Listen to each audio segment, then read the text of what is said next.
간밤 뉴욕 증시를 수놓은 뜨거운 종목과 인사이트를 확인해 봅니다. 이항영의 월가이드 시작합니다. MTN 이항영 전문위원 모셨습니다. 안녕하십니까? 네, 안녕하세요. 네, 안녕하십니까? 오늘의 하스탁 세 가지 열어보도록 하겠습니다. 첫 번째 하스탁은 애쉬입니다. 투자 의견 목표가 상향도 안 통해 한 달쯤 전에 저희가 한번 얘기를 나눴던 그 종목인데요. 전자상거래 업체죠. 최근까지도 주가의 부진이 지속되고 있습니다. 사실 은행 불안 사태를 경험하는 과정에서 주가 낙폭이 커졌다가 다시 회복하는 그림이었는데 다시 한번 밀리는 그런 모습이 나오고 있거든요. 근데 이 와중에 파이퍼 샌들러에서는 밸류에이션 합리적으로 내려왔다. 그리고 성장세도 긍정적이다라는 얘기를 하면서 투자 의견을 중립에서 비중확대로 상향했고요. 목표가도 135달러에서 140달러까지 올렸습니다. 글쎄요, 위원님은 좀 어떻게 보십니까? 네, 맞습니다. 주가에 대해서 저점을 찾기는 쉽지 않죠. 다만 이 주식이 주가가 작년에 엄청나게 흘러내린 것도 사실입니다. 다만 그 전에요. 2021년에 주가가 고공행진했던 어떤 대표적인 기업이기도 합니다. 다시 한번 확인해주면 애쉬란 건 어떤 걸 물건을 파는 거냐면 수공예품 위주로 이제 출발했고 뭐 이것저것 다 팔죠. 그렇지만 출발 자체는 수공예품이었습니다. 그리고 수공예품이라는 게 뭔지가 또 헷갈리실 텐데요. 딱 보시면 큰 백화점이나 마트에서 잘 팔지 않고 아주 소규모 점포들, 뭐 개인들이 하는 점포들 있지 않습니까? 그렇죠. 뭐 플리마켓 뭐 이런 데서 많이 그런 팔고요. 것도 있고 학교 앞에 가면 요즘도 그런지 모르겠지만 대학교 앞에 가면 예전에 제가 많이 돌아다닐 때 보면 조그만 걸 뭐 지갑도 팔고 맞아. 목걸이도 팔고 이렇게 만들어서 파는 분들이 있지 않습니까? 뭐 인사동 쌈짓길 같은 데 가면 맞습니다. 많이 팔죠. 그리고 간혹 이제 그 성수동 이런 데 가면 그런 데는 꽤 있거든요. 신발도 팔고 이런 것들요. 그러니까 딱 그런 느낌으로 파는 곳인데 그런 것들이 큰 기업들을 상대하고 하기에는 좀 맞지 않거든요. 그래서 그들만을 위해서 뭔가를 만들어낸 기업이 바로 애쉬라고 일단 이해하시면 되겠습니다. 그런 느낌이었고요. 그러다 보니 팬데믹 때 보면 뭐 큰 기업이나 작은 기업이나 어디 가서 그 오프라인 가는 게 아니니까 여기가 이제 많이 잘 됐던 거죠, 사람들이요. 그래서 그런 느낌을 일단 먼저 좀 이해하시면 좋을 것 같습니다. 다만 작년에는 이제 그런 것들이 소위 이제 팬데믹이 끝나가고 하면서 유럽이나 미국에서요. 그런데 다 바깥에 나가다 보니 큰 매장들도 가고 그러다 보니 이런 친구들이 조금 더 위축된 흐름을 보여줬던 거죠. 그런 것들이 이제 주가에 크게 흘러내렸던 요인이 되겠습니다. 다만 이제 최근 들어서 실적 보면 이제 활동 구매자 수가 좀 다소 증가한다. 그러면서 거기서 이제 그 매매 그 물건을 사는 사람들 조금씩 방문자가 늘었다는 얘기겠죠. 그런 것들이 오히려 좀 긍정적인 눈으로해서 한 달 전에도 딱 이런 긍정적인 의견을 갖고 주가 좀 반등했지만 다시 제자리를 가고 있다라고 보셔야 되겠습니다. 그것은 전반적으로 오늘도 마찬가지지만 전반적으로 리세션의 우려가 많이 커져 있는 건 사실이거든요. 언제 올지 안 올지 모르겠죠. 그런 것들이죠. 그래서 시티그룹에서 오늘 시티카드에 오늘 그 소비량을 발표했는데요. 3월달 같은 경우가 전년 동월 대비 마이너스 1%가 났거든요, 지금요. 그래서 물론 그 시티카드가 모든 것을 반영하는 건 분명히 아니지만 지금 보시면 먹고 마시는 데는 여전히 소비가 왕성하지만 뭔가 구매하고 이런 쪽에는 약간 좀 슬로우하다는 것을 보여주는 거로 지금 나타나고 있거든요. 그런 것들의 차이를 보면 이런 것들이 뭔가 선택적으로 기호 제품으로 사는 것에 대해서 약간 슬로우한 것이 아니라는 분명히 시각이 있다라고 보셔야 되겠습니다. 다만 목표 주가나 이런 것들이 이렇게 나쁘진 않습니다, 지금요. 목표 주가 평균만 보더라도 지금 현재가 대비 25% 정도 상승 여력이 있는 거로 나오는데 그만큼 주가가 많이 떨어져 있고 상승 여력이 있다고 보는 거 맞을 것 같습니다. 다만 지금 시장 분위기랑 딱 맞는지 안 맞는지 예를 들어서 오늘 같은 경우에도 보더라도 성장이나 IT 이런 것보다는 뭔가 좀 전통적인 기업들 더 쉽게 얘기해서 방어적 섹터가 올라가는 거거든요. 오늘 11개 섹터가 있습니다. 그 전 세계 그 산업별로 보면은요. 11개 섹터에서 아마 많은 분들 지금 무심히 넘겨가시니까 많은 분들이 보통 본인들이 갖고 있는 것만 관심이 있으시고 아니면 내가 안 갖고 있더라도 테슬라는 어떻게 됐나 이런 정도 관심이 있으시고 엔비디아 이런 거 관심이 있으신데요. 오늘 11개 섹터 중에서 그 비중 가장 적은 것 중에 하나가 유틸리티거든요. 오늘 유틸리티가 제일 많이 올라갔습니다. 그래서 유틸리티가 왜 올라가느냐?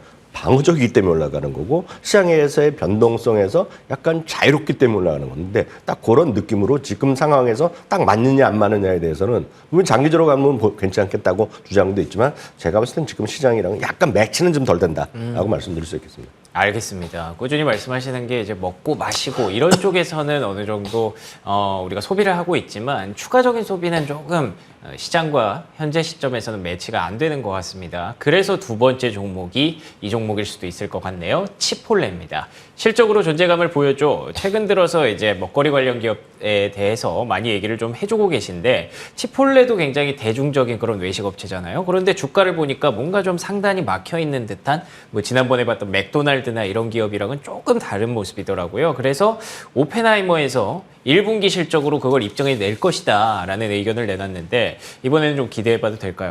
네, 그 앞선 거는 약간 반대죠. 아까는 뭐 목걸이나 이런 것들, 뭐 지갑 당장 안 사도 되잖아요. 그렇죠. 근데 이제 예. 먹고 마시고 이런 것들 분위기는 약간 좀 시장에서 좀 갈 수밖에 없는 그런 네네. 것들이죠. 그래서 우리가 뭐 굳이 이걸 임의 소비자라고 포괄하건 필수 소비자라고 약간 다른 그 분류를 하더라도 예.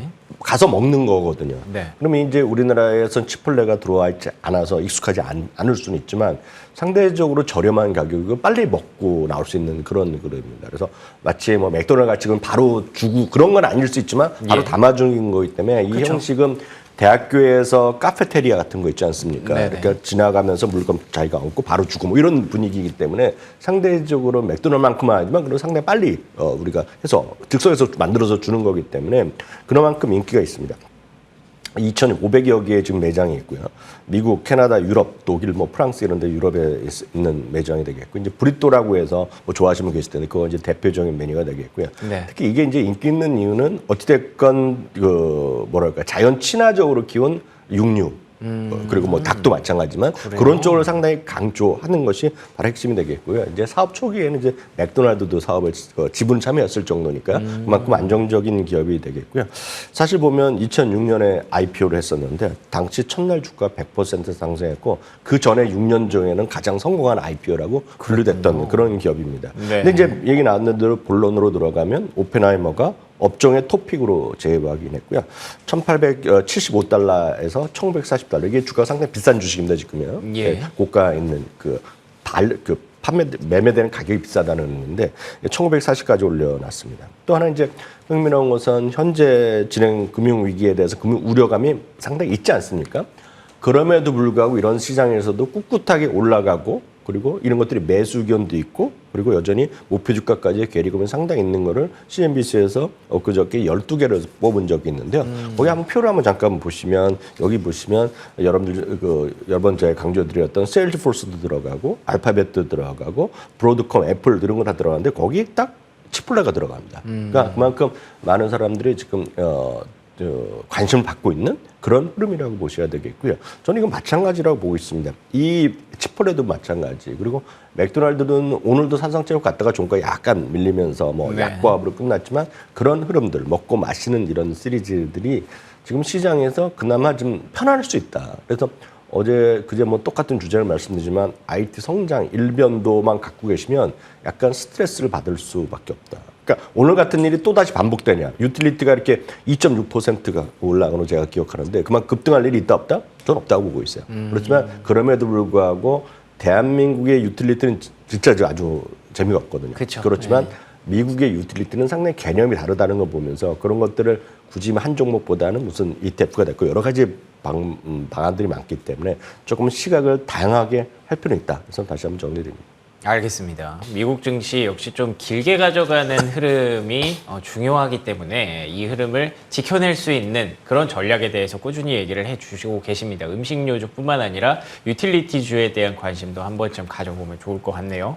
이어서 마지막 핫스탁 열어보도록 하겠습니다. 세 번째 핫스탁은 리비안입니다. 올해 5만 대 생산 자신 있나? 리비안이 지난 1분기에 9,359대를 생산했습니다. 그리고 7,946대, 그러니까 8,000대 정도를 인도했다라고 발표를 했는데요.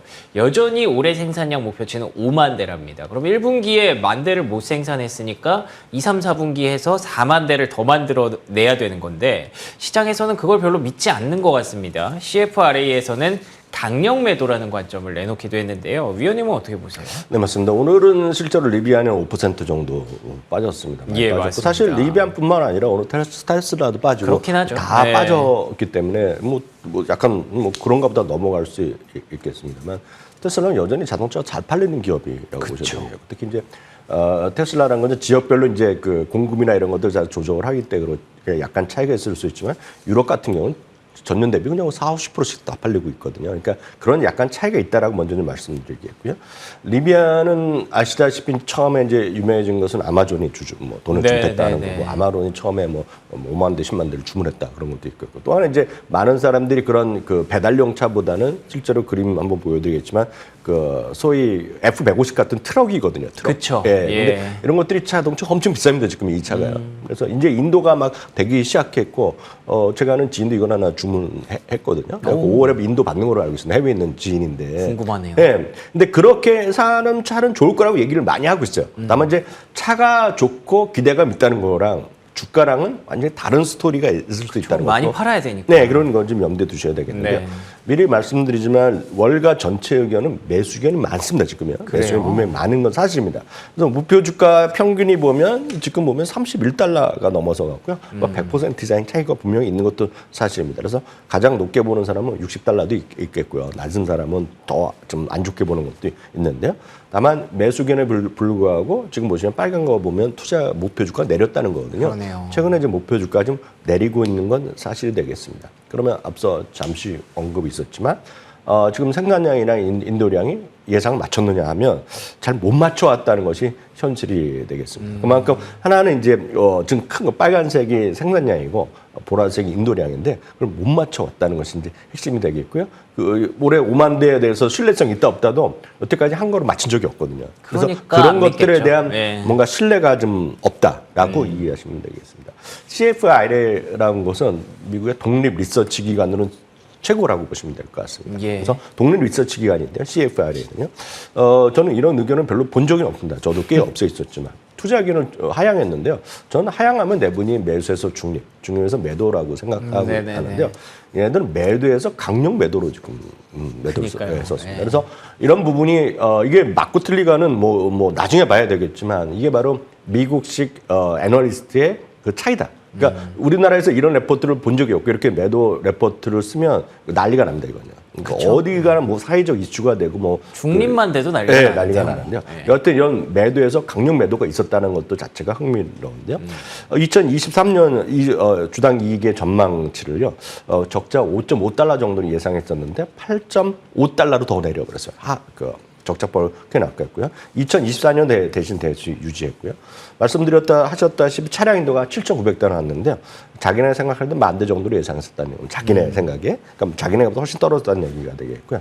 4분기에 8,054대. 그러니까 인도량은 조금 늘어나야 된다는데 이번에 인도량이 지난 4분기보다도 줄었다는 겁니다. 지금. 예. 그러니까 문제가 이슈가 있는 거죠. 지금은 뭔가 문제가 있는 거죠. 생산 대수도 자기네 전망 대비 못 맞췄다 얘기하고 있습니다. 그러면 어떻게 되겠습니까?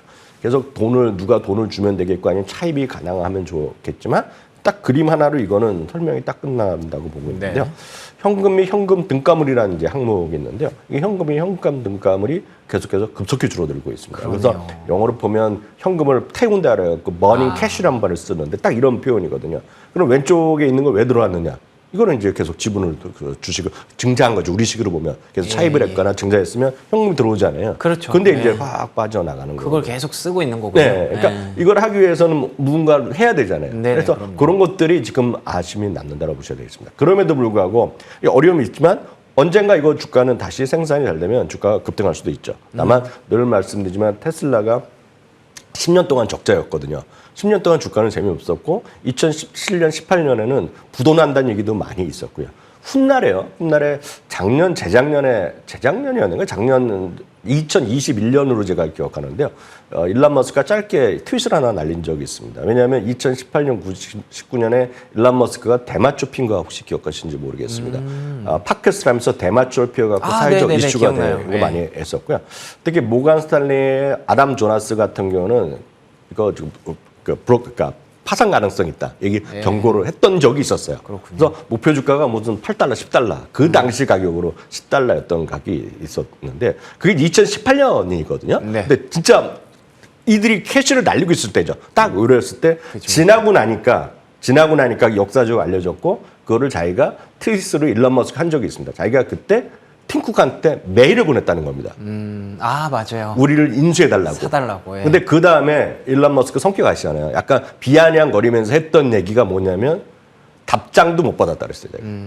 예, 그런 얘기를 했던 거거든요. 그러니까 이 리비안도 언제 살아날 줄 모르지만 네네. 늘 말씀드리지만 이런 주식은 성장성에 꿈과 희망이 있는 거는 흑자 전환했을 때 사더라도 늦지 않는다. 그래서 지금 관심만 갖고 있는 건 좋죠. 그렇지만 지금 떨어졌다고 막 사고 이런 거는 제가 보기에 쉽지 않을 수도 있다. 이렇게 말씀드립니다. 알겠습니다. 리비안이 갖고 있는 그 잠재력 그리고 성장성 이런 부분들은 많은 분들이 동의하시고요. 실제로 차가 정말 예쁘게 인기가 많은 것으로 알려져 있습니다. 하지만 이게 정말 목표치 생산량을 충족할 수 있을 때까지는 시간이 조금 더 필요할 것으로 보이기 때문에 그때가 도 늦지 않다라는 말씀 정리해 주셨는데요. 그러면 오늘 인사이트는 어떤 내용일지 궁금해지네요. 오늘의 인사이트 열어보도록 하겠습니다. 오늘의 인사이트는 기술주 대신 방어주입니다. 방어주 역시나 오늘 간밤에도 빛나는 그런 섹터였죠. 뭐 기술주 대신 방어주까지는 모르겠으나 일단 기술주가 안 된다는 것이 아니라 기술주 좋죠. 성장 기술 좋고 네. 전 여전히 빅테크 상당히 잠재력이 있고 뭐 테슬라 다 좋아하는데 문제는 그것만 해서는 주식 투자에서 360을 좋을 수 없고 좀 소외받을 일이 상당히 자주 있을 수 있다라는 얘기죠. 오늘처럼. 네. 그렇죠. 물론 이게 오늘이 마지막일 수도 있고 내일부터는 계속해서 빅테크나 IT가 계속 올라갈 수 있겠지만 늘 말씀드리면 주식시장은 스트레스와의 싸움이거든요. 주식 투자에서 스트레스는 언제 시작하냐면 여러분들이 주식을 사는 순간 시작됩니다. 그래서 늘 말씀드리지만 스트레스의 매니지먼트를 잘하는 게 중요한데 예. 그걸 잘하기 위해서는 기본적으로 여러분들이 포트폴리오 분산을 어느 정도는 하셔야 된다 이렇게 말씀드리고 싶습니다. 예. 그래서 그저께도 그 와중에서도 좀 안전한 것들, IT를 뭐 세일즈포스나 엑센추어, 인투이트 이런 것들 한 세 종목 제가 소개해드리기도 했고 같이 이제 빅테크 같이 몇 개 말씀드렸는데요. 네. 근데 최근에요 이렇게 빅테크를 비롯한 IT 성장주만 올인하는 것 이런 것들이 너무 그런 쪽에 가는 것은 잘못됐다는 시각도 분명히 많이 있다는 거죠. 그래서 오늘 두 분의 대표적인 인물을 소개 한번 해드리겠는데요. 워낙 강세론자였다가 작년 11월에 쉽게 해서 반성문을 썼던 분이 있습니다. 그래요? 이게 JP 모건의 마르코 콜라노빅이라는 분입니다. 마르코 콜라노빅은 항상 이분의 쫓아다니는 수사가 있습니다. 반인 반신이라고 할 정도로 시장에 상당히 영향력 있고 능력치가 높은 분입니다, 이분이요. 그리고 한쪽에서는 또 뭐 시장을 움직이는 사람 뭐 이러면서 진짜 명마 있고 존경받고 신뢰 있는 건데요. 예. 이분이 이제 작년 10월까지 좋다고 했다가 11월에 이제 어려졌다. 좀 줄여된다 얘기하고 있는 건데요. 최근에 이제 기술주 중심의 반등에 대해서 데드캣 바운스일 뿐이다. 데드캣 바운스가 직역하면 죽은 고양이가 뛰어오르는 거거든요. 그렇죠. 그러니까 예. 아무리 떨어지면 튀어오른다. 그런 얘기 때문에 진짜 안 좋다는 얘기입니다. 그래서 유의해야 된다는 얘기를 하고 있고요. 최근에 기술적 반등을 금리의 전체적 인하 효과로 보고 있다는 얘기잖아요. 그래서 앞선 코너에 그런 얘기 들으셨을 것 같은데 맞죠. 금리 인하면 기술주가 좋아지는 건 맞는데 문제는 그것 갖고 선후가 관계 틀릴 수 있다는 거죠. 그렇죠. 최근에 금리가 떨어지는 것은 리세션 가능성이 떨어진다는 겁니다. 그래서 그런 것들에 대한 것으로 해석하는 게 맞다라고 보고 있고요. S&P 500의 전저점 3,500 정도 되고 작년 10월 13일입니다. 그러니까 그 가격까지 저점 테스트할 수 있다는 얘기하고 있습니다. 예. 엊그저께 얘기했던 탑리랑은 완전히 반대입니다. 탑리는 그거 완전히 저점 쳤고 이제 불같이 올라간다는 얘기하고 있는데 이런 사람들도 분명히 있다라고 보셔야 되겠죠. 또 한 분은 이제 모건 스탠레이의 마이크 윌슨입니다. 마이크 윌슨 하면 대한민국에서 좋아하시는 분 없습니다. 다 욕을 하거든요. 저도 그래요? 이제 계속 안 좋게 얘기한 게 많으니까. 그런데 역설적으로 보면 작년에 미국에서 월가에서 뽑은 베스트 전략가로 뽑힌 사람입니다. 네. 근데 이분은 지금 마찬가지죠. 지금 테크 섹터가 안전지대, 안전한 피난처가 아니라는 얘기를 하고 있고요. 대신 어떤 걸 사야 되냐? 한번 보시겠습니다. 어떤 거를 말하는지 보겠는데요. 네. 코카콜라라든가 콜게이트, 파몰리브, 센터포인트 에너지, 휴메나 하는데요.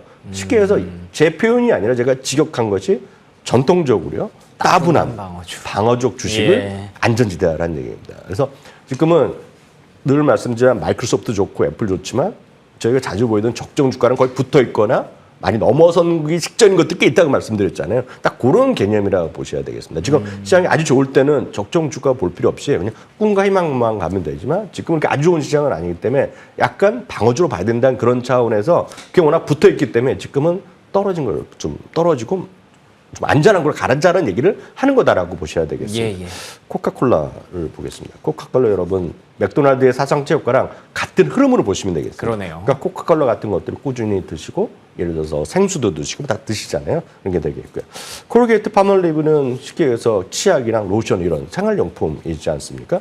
이게 뭐 되게 크게 성장하겠습니까? 그러니까 이런 것들이 오늘 좀 강한 흐름을 보이고 예. 있고 주가도 보면 딴 거에 비해서 상당히 안정적으로 내려가 있다는 거죠. 그렇게 보시면 되겠고요.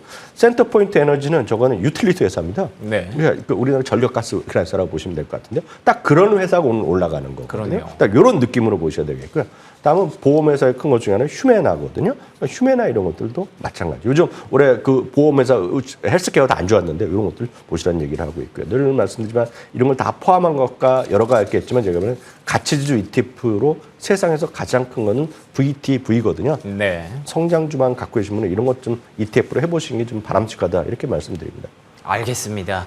정말 지금 시장이 너무너무 좋아 보이면 이런 얘기가 안 나오겠죠. 하지만 뭐 분명히 불안한 것들이 있고요. 리세션에 대한 걱정은 계속 이어지고 있는 구간이기 때문에 너무나도 기술주에 과도하게 투자하고 계시는 분들은 방어주 쪽으로 혹은 ETF, VTV 한번 참고해 보시면 좋을 것 같습니다. 지금까지 이항용 MTN 전문위원과 얘기 나눠봤습니다. 오늘도 좋은 말씀 고맙습니다.